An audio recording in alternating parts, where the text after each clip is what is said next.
Good morning, AM shift. As a nurse, we wear many hats. We have our hard hat when times get rough. We have our baseball cap when we have to do our coaching. We have our beret when we need to get artistic. And we have our glasses for all the teaching that we have to do for our patients. As nurses, we are constantly teaching, and sometimes we get in a hurry and don't realize the importance of what it is that we need to tell our patients. We rush through because we've had a long day and we're behind in task. The patient says they understand while rolling their eyes, and they know that they shouldn't drink anymore, and we move on. 1 month later, they're back in the hospital with an additional complication, and we're kicking ourselves in the behind for not doing a thorough teaching the first time. Here's an example of bad teaching.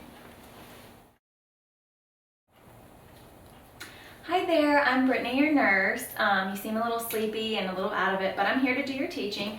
I saw in your history that you've been smoking for 30 plus years, but I'm gonna need you to stop today because it's making your condition much worse. Maybe you should start taking some nicotine patches or chewing the gum. Also, I saw that you drink the day before football games and on game day, and then have a beer on Sunday to cure your hangover. I actually do the same thing. But anyways, I'm gonna need you to stop that as well.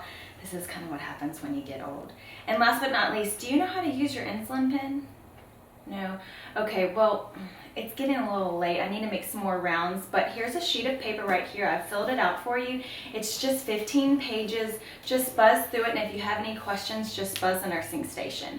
Oh, and your Dilaudid should be wearing off in about 20 minutes, so I'll be back to give you some more. Okay, so this was a little dramatic, but you get the picture. It's wrong. We need to be our patient's advocate so that they learn to trust us to help them make the right decision.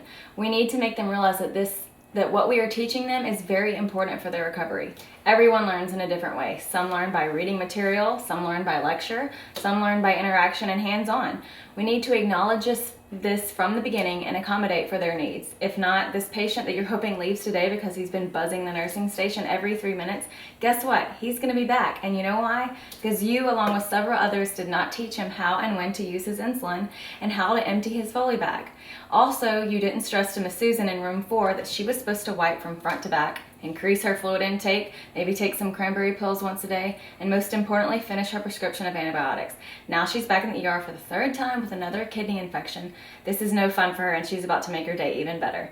Had you educated her properly the first time, maybe you wouldn't know every person by first and last name in her family. It takes 5 to 10 minutes if you are focused on getting the job done. Teaching takes repetition. Get over the fact that you will have to go in their room tomorrow and reteach the exact same thing. This is your job, so do it right the first time, because time is money. You will go home feeling proud and less concerned, and they will go home with the knowledge that could save their life.